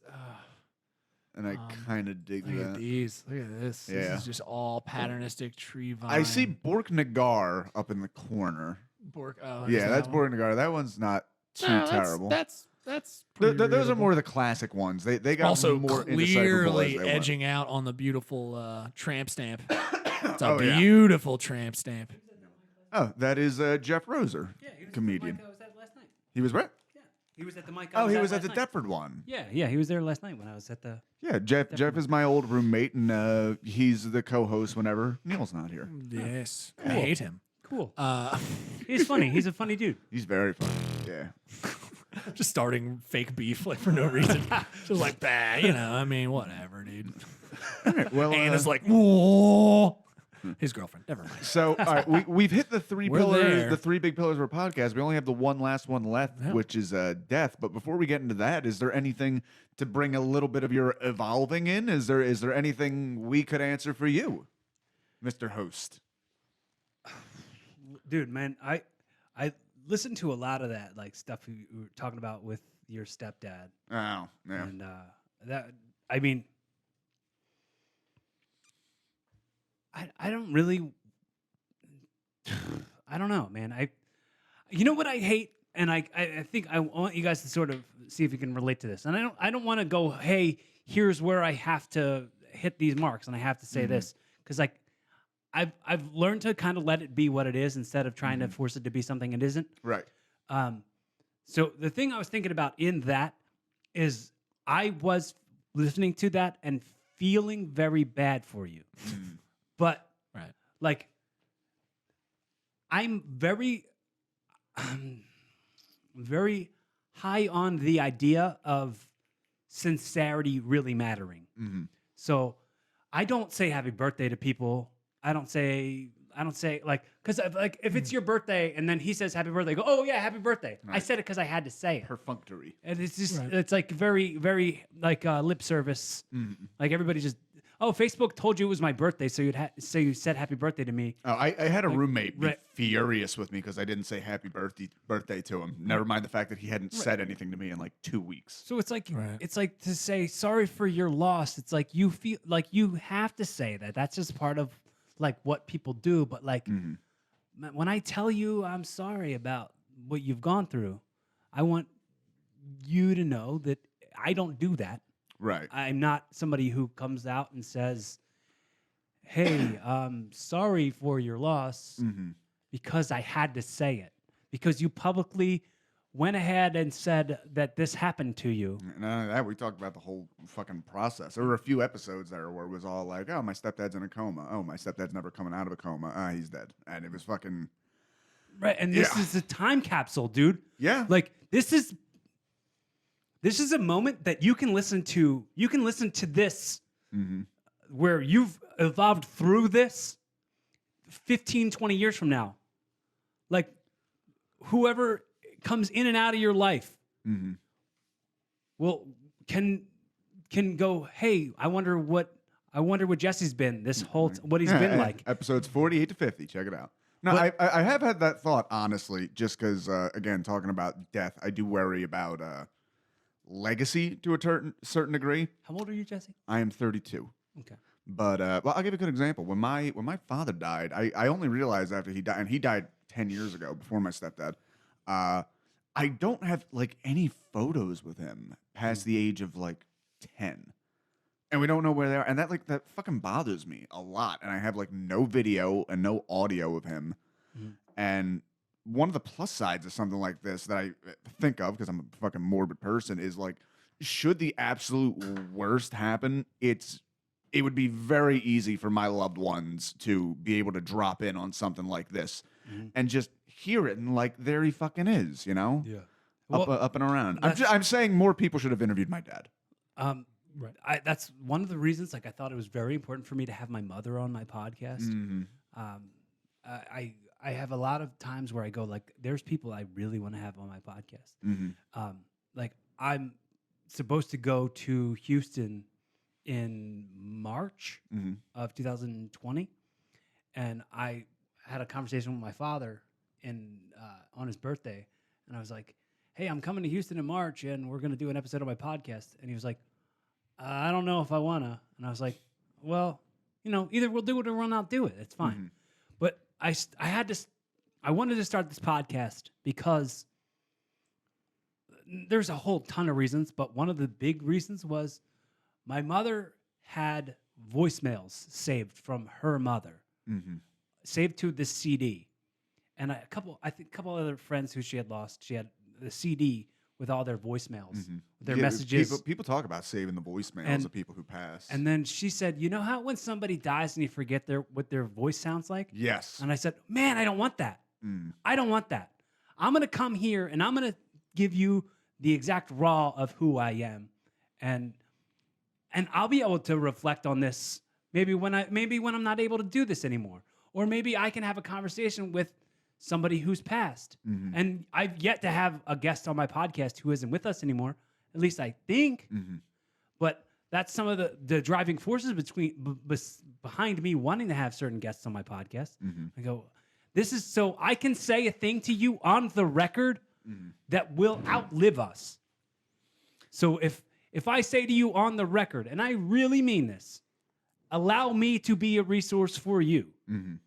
If you have something going on that you feel like you would be judged if you talked about it with somebody else, know that I will not judge you. I will accept you for everything you are. I am not going to ever say that I tolerate anybody, because I think tolerance is not acceptance. Acceptance is freedom. So I'd rather tell you, I accept you for what you are. I don't know everything about you, but I'm glad that this is the beginning of it. So if you want to continue to have a support system, and that support system involves me, this goes for you too, Neil. Sure, yeah. I know this speech because I think you copied it from Glory, but it's fine, dude. I know this speech. It's fine, dude. I appreciate it. I get it. I feel the sincerity inside you. So that's cool, man. I was actually going to say, I actually had a dream recently that you died, Neil. Oh, cool. And in that dream, I went back and listened to our podcast. Yeah, sure. I am visibly not on it. Well, not now. I know. No, I got you. I understand. I think there is. I'm gonna start actually probably getting out there and providing services to people who like want to do podcasts, like interview style with their family. I remember you mentioned that before, and I didn't want to bring it up in case you were recording. I love that fucking idea. It was like podsterity, right? Yeah, podsterity was going to be the like the literally TM'd. I already saved it. I already mailed it myself. Don't even bother. So, but like people can call you, and you just you come over with like a Zoom and video if they want video. Because that's also when people die, you lose all their fucking stories. Sure, you know. Well, like, and their mannerisms, I think, aren't seen in photos. My and stuff like Aunt that. Tugger. One of my You have an Aunt Tugger? Yeah. Fuck. She's one of my favorite. How did we not start there? She's one of my favorite people in the entire world, and she's in her mid-60s now, and she's already talking about it being the end of her life, and it's really bugging me. Right. And my uncle's like that. And she's got some health problems, and I go, I know I have a limited amount of time for me to get a podcast in with her. And she's like, I don't know what we're going to talk about. I'm like, just talk to me and it'll be recorded. That's it. Yeah. Almost every conversation you've ever gone into, you didn't know what it was going to be when you got there. Yeah. Like this one's just going to be saved. I want to have my mom on because I want to have your mom on my podcast too. Yeah, there you go. She could do yours first, and that'll get her acumen up, and then I got a schedule with her. But her best friend was murdered when she was 17. And I wanted to get into that, and she said, like, "Well, no, you're gonna make fun of it." Like, what? A little, but Right. not really. We're not gonna make fun of the victim. We're not gonna like. Yeah. We're not. We're if anything, we bring levity to hopefully the parts that are just like that is crazy that happened to you. Yeah. She actually told me something terrible, which was like, I remember when she was missing, I remember your dad actually went out and like really set up a search. And it kind of made me mad because I knew kind of in his head, he was like, I'm going to save the day. Like, Your dad- oh, fuck, I totally have Your that. dad 100% just that was mostly beer and sitting around. That was, Yeah. come on, Yeah, dude. like, well, let's go find Anna. My mom did my podcast, and she talked to me about, I was this close to being an abortion, and she talked about, we talked, and all that stuff's on Strong the record. open. All the stuff is on the record, like, Yeah. and she talked about, like, she almost passed away, like, right before I was born from her bad pregnancy that Right. she had with my sister. And Bad pregnancy. your love is like bad pregnancy. Till the day. But I'm bleeding out. I want to have these on the record conversations. Yeah. And it's funny because like my best friend Rick, who was in those videos, Yeah. he listens to every episode of my podcast, and he says, So he'll listen to this. What up, Rick? You inspire me to want to be able to have these conversations with my dad, Right. and I want to have questions that I want to ask him about certain things. I'm like, let's do one where it's just you and your dad, and you could do it on my podcast. I'm totally cool with that. Anybody who needs a resource, I am fascinated with resources, and if I can be something that sort of facilitates what your next step in the process is, Right. like that fascinates me. And I go, how often do I go like, what if I said a thing and it affected somebody who never met me or never saw me, but it changes something about the way they live their lives. I think about that from time and then to time. I feel like I've done, I will feel accomplished. If somebody ever comes to me and goes, hey, you said this thing and it made me change my outlook on things. I think Jesse's are probably the other way. It's probably Yeah. he's in this thing, and I'm very offended. I am not talking to my cousins anymore Ah. because I said exactly what you said, and apparently they didn't like it. No, Those Filipino jokes are doesn't not drag funny. us all. Well, when it comes to Did you tell them right? when it comes to like the peaceful talk and and it comes to the acceptance and the love, I still have my moments where I go, wow, I'm not perfect and I'm a hypocrite. Like I haven't talked to my older sister in 3 years. Right. Like we have problems. We all have problems. Right. So of course I come from a place of privilege, and I try to live like very peacefully and not anger at all. But sometimes when stuff comes up with my sister and the way she treated my mom, I start to get angry. Right. And I'm not above anybody else who would have those moments where they would question their sincerity or them being, a hypocrite. Because I have my moments where I go, wow, I'm a phony. I'm a tourist in this world. Let's have a little grace with ourselves. And you got that, and you bought the world hat, which is so stupid. You look like such a douche. Just the universe hat. Oh man, what are we seeing today? Good attempts, Ultraverse. joke. Real good job, Neil. All right, well, let's bring this in for a landing. Get over Scoosh. our final thing here, and that's where we talk about death. When I just say death, what are your thoughts on it? Just even the word. Well, I have a thing on my podcast as well when I say like, what do you think happens? Like, what do you like? Because you have a relationship with loss, and what do you think about as far as like where do you think your friends are that you've lost? Where do you think your mom is? Or, I mean, if Well, my mom's in Belmar, which is as good as dead. So I think I have a theory that Belmar has no internet. Here's my theory. When I drive to West Deptford every Friday to record my award-winning podcast, Wrestle Rock, I go through I go through this. There is a patch of 295 where you get no service whatsoever. So when I drive through there, there's a porn store, and it's always packed. Yep. I'm like, you guys must not have internet. Right. It might be. Dude, I worked at a pizza place near there, and I would deliver there from time to time, and pretty fucking cute girls in there in the porn shop. What? It's a porn shop attached to, like, peekaboo booths, that kind of shit. Yeah. Oh, that's Yeah. why Okay. it's packed. I didn't know. I just thought. Oh yeah, they no, sold there is videos there. and It's stuff. right on Browning Road and 130. Okay, so So- like right where that diner is. The diner's not there anymore. No, it's I knocked mean, down. when you there's This a has diner. gotten trashy. You both fucking stop it right now. Just like, did you take 95 up? Oh, you can't. You got to get off that earlier. The fuck, you hit 3 lights before you know you can't get to the porn shop on time. So I guess Dude, I stop guess it. I guess I gotta Promoting a no windows porn shop. Carnival Review, I believe You're it's called. such. They don't pay us. Stop fucking. This episode sponsored Or by you're calling them. You're calling them and asking for ad money, dude. Yeah. Jesus. Call. Maybe we could get a girl in here. She can tell us something. Yeah. So there's a I was attaching the theory of the entire town doesn't have the internet because they all go to the porn store, Right. not knowing that they had like live shows in You there. have to dig They out to the do. archives. Yeah, they do. They More have live boobies from shows. 1992. Yeah, and those girls are hungry, and that's what I would bring Those them. girls are hungry. You're a monster. I know. Yeah, girls the death stuff. I hope for reincarnation. I really think it's nothing, but I don't want it to be. I need to look into spiritualism more because my thing is like, well, I don't feel it, like, but I also don't seek it. So But here's the thing. hold on, I hear Professor Wood.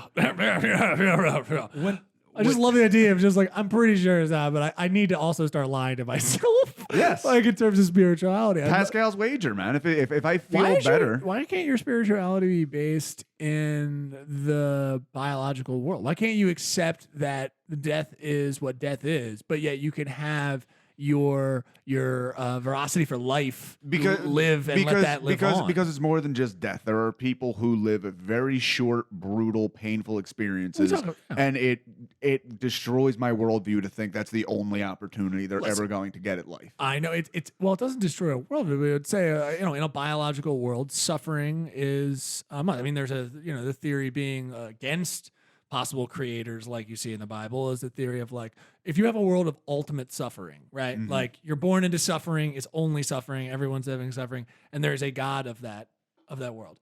Is that God not a villain? It's clearly a Oh villain. yeah, well, right? I told you I don't believe in a I personality understand that. God. I got you. But I just mean when I go like, oh, well, it refutes it. So other people are suffering and you need to subscribe some kind of thing out into the ether to know that those people, when they leave here, they go on to something else. Right. That's very beautiful. But the inconsequentiality of, I'm surprised you don't flip it and go, it's wonderful that those people who are suffering don't have to suffer anymore. But you want it to go, that you perceive consciousness I consider as a positive. Consciousness good, nothing bad. Bad. Yeah, which is interesting. It's interesting. It's also obviously the basis for every religion who's ever put anything together because we only know consciousness and we can't rattle our brains with it.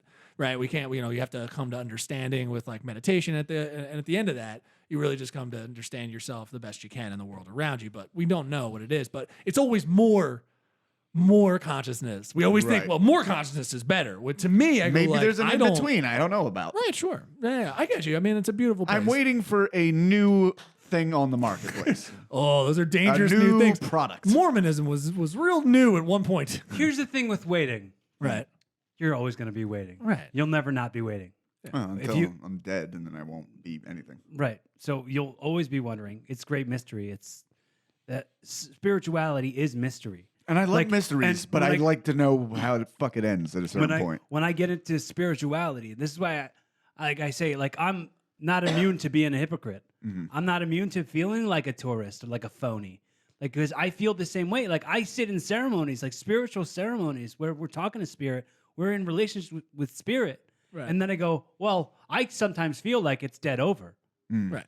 Like my friend Aaron passed away 2 years ago, and I think about him all the time and about how he just doesn't exist anymore. And that bugs me all the time. Gotcha. And I go, well, what am I? What am I, a tourist? Like what a fucking phony I am. For like me to sit in these ceremonies and pray to spirit and me But to be there doubting. right to be there and then be like, yeah, but I've seen it. I've seen it feel like nothing. I've seen it feel like I've lost someone forever and Right. never like because whatever I pass into, I'm not gonna be this. I'm Right. not gonna be this personality. And this is something like I recently said this to Katie. I'm going to be a super bitch in the next life. That's what I'm looking forward to. I said this to Katie recently. She was like, you are so patient with me. And I was like, you wonder why I'm so patient with you is because I see all the stuff that you think is a challenge for our relationship. And I go, that's just your human stuff. I already love your spirit all the way inside of that. And the human stuff is just stuff that we all have. So it's such a weird thing because it's such a mystery. It's such a. I want to know. Well, like, Any good mystery starts giving you clues about halfway through. Maybe I'm not halfway through yet. I get the idea of an existential ending and the existential crisis you have when an ending is final, but all things end. They all come to an ending. And also remember, it is meant to be that and we pass by these things and they're stupid. And yes, I can make a joke about this and them being stupid. But if you do things in the community, which is why I really need to say, if you do things in the community, you can be remembered forever. There's people on park benches is just like, hey, put your ass on me, dude. This is a memory of me letting you put your ass on me. Because to take a little breath, take a little break. Look at the sky. Look at a fucking tree. It's on me, dude. Don't worry about it. I like there's that. little That's things. pretty. There's little things you can do and help the community, and it's about the community in that aspect. Sorry, I'm preaching a thing that I wish I had time to actually do, but I do not, as we all know. So I need to get out. It'll all be fine in the end, and if it's not fine, it's not the end. Yeah. Oh, there you go, dude. That's a perfect fucking ending right there if I've ever heard one. Skoosh. Cory Kastle, thank you very much for coming on here. Thank you. Give us your social media, anything you got coming up. Where can we find you? Where can we see you? What can we do to you when we get there? So just follow me on all the social media platforms at Cory Kastle, CoryKastle. Check out Capital Wrestling. That's like my home place where I go and I do my performing. Oh, I believe Lemaire Lee is involved in that as well, is he not? Yes. There we go. Podcast alumni. Lemaire's my boy. He's been on my podcast too. Nice. That's spectacular. Yeah. Well, thank you so much, man. Is there anything else to promote? Anything else you need to promote? Check out Wrestle Rock every Friday night. Check it out on iTunes and all the places where you get podcasts. That's my wrestling podcast that I do with my best friends in the world. Nice. And man, we're all just dorks. Yeah. We're dreamers That's selling fun. dreams to dreamers, man. That's all we ever are. And if you're listening to this on the Magical Misery Tour stream, you can again find his podcast, Evolving with Cory Kastle, anywhere podcasts are sold. Yeah. Evolving Sold. with I know. with is not the word with. It's just W/. Oh, well. For future. Gotcha. Evolving Cory Kastle. Evolving W/Cory Kastle. I think it would still come up if you type with. But all right, cool. Neil, what's up? Come out to if you're listening to this, Hatboro. Hey, hopefully we had fun with you. I'll be there tonight. Jesse's gonna come on and do a little spy spot as well. So hopefully have fun with you guys. And on September 19th, you can go check out the Pop In Chalfont, New Jersey. A great bar. Great, they're having us. We're doing the main room down there. So pack that out. They do go quick. Tickets for that are on Eventbrite, and also you can just go to nerdswithwordspodcast.com to get all the dates and details. I have been hovering on Cory this entire time for him to just be drinking water. I apologize, Cory. Had the camera on you, and it was not helpful for our viewing listeners. Other than that, that's the show I want people to check out, and that's got a great lineup. But those are monthly shows in Hatboro at the Laboratory and also in Chalfont at Pop In. So different comics each month. So come on out and tickets are cheap. Tickets are cheap. Chickens are cheap. Tickets are cheap, people. Tickets are cheap, so you can Put go that on a online. t-shirt. Yeah. Right. And Chickens check are those cheap. out. But I am neilwood.com for anything else or just to learn more about me. All right. How about you, Just Bams? At Jesse Dram, Instagram, Twitter, Jesse Dram on Facebook, at Magic Misery Tour. Fuck yeah. Black Cat Tavern every first and third Wednesday, 12th in Oregon, Philadelphia. Come down and check it out. 6:45. This has been a great show, man. Thank you very much for coming through. Cory Kastle. Keep evolving. There you go.